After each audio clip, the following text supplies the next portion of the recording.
In this area here, you're going to see lions, elephants, and what we're hunting is Cape buffalo. The difference between hunting plains game and dangerous game is it's all about attitude. When you see me hunting dangerous game, it's turned around in front so I can obviously get to them and pull them out quicker. Yeah, my friends, your South African tip of the day. I want to tell you the mindset of these things, they're big, they're bad, they're fast, and when you hurt them, I mean, they become dangerous. And that's why they call them dangerous game, because they are, and you have to go in with that attitude knowing that this thing could hurt you. Quite a batch of them. Alongside the river though. But it's still nice to see them. To watch them a little bit, but not too much intimidates them. It's what they call them Black Death. That's a lot of animal to stop. There was a pretty good bull in that, but we were looking for something maybe just a little bit better. We're farming the trackers that found this old bull track by himself, and the idea of that is once you've found him, you're going to go in and basically track this animal on foot, and anytime you're doing that, he can be any place. So you are absolutely on edge. I mean, you're listening for the birds, you're expecting this thing to come at you anytime. It changes all the rules because you are going in after something that can run you over. Bob and Farney pursue this massive track through heavy cover for 20 minutes before finally catching a glimpse of this lone bull on full alert. We got in close enough, you know, but it didn't really give me a good shot. You got the trackers, you got Farney, you got myself, and then it's brushy and it's noisy, and you know that this thing probably knows that we're after him.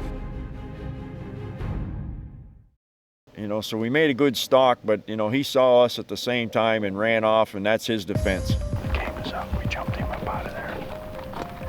It was pretty noisy, but we had the wind and everything. That sun there, he turned around, looked into the sun. I don't know how he saw us, but we're taking a lot of people through this brush trying to get in on top of a buffalo. You felt like you haven't breathed for an hour when you're doing a stalk like that. Well, Tom Shanks, my good friend, he's hunted with me several times. Zaria calls Farney saying, hey, Tom got a shot at a buffalo. The bad news is he didn't really get a good shot on it, and they're going in after it. You know we're tracking a wounded buffalo, and there's a good chance that he may come after you. And I did everything I could in Pennsylvania to be ready for what's happening right now.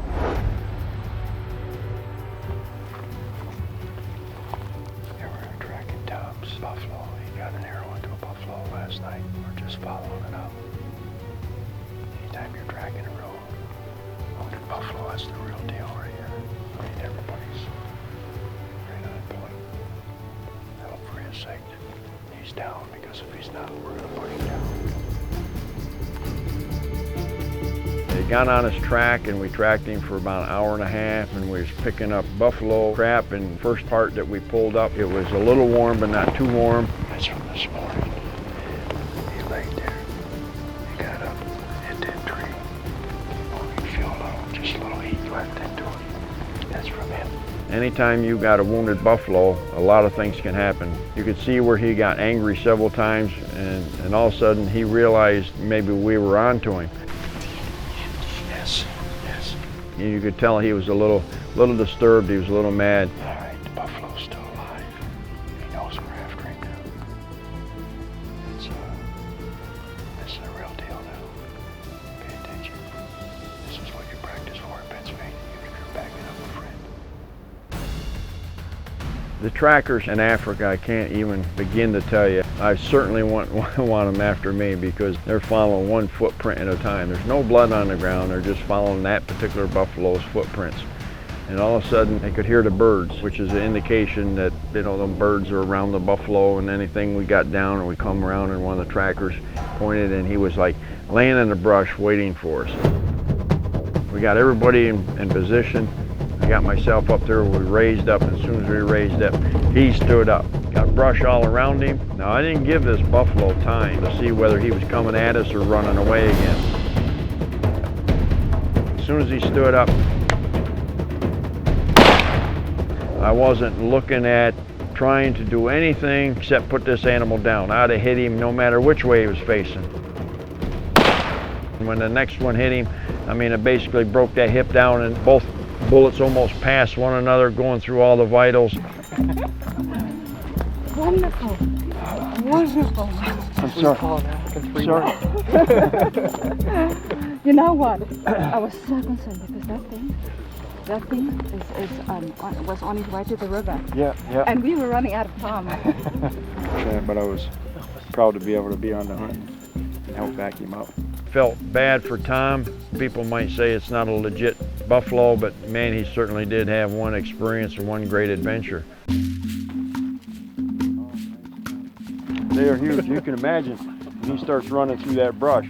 Yeah, I don't think there's too much stopping. Nothing's going to stop him except that right there. That's Winchester's new solid. And I'll tell you, when you're tracking something like that, you're putting your life in the hand of a bullet, and you got to trust it. And that's why we did all that work in Pennsylvania, just for that reason right there. So Tom had his buffalo. It was kind of a team effort. Hey, man. Be that way. That is good, huh? Another successful safari in Africa.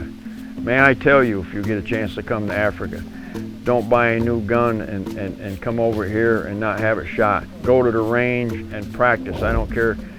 You can do your bench thing to make sure it's sighted in, but take time to shoot it offhand, off sticks, anything you can. And if you can get 200 or 300 rounds into that gun so you're comfortable with it, you're not flinching with it, trust me, it's going to make your hunt a whole lot better.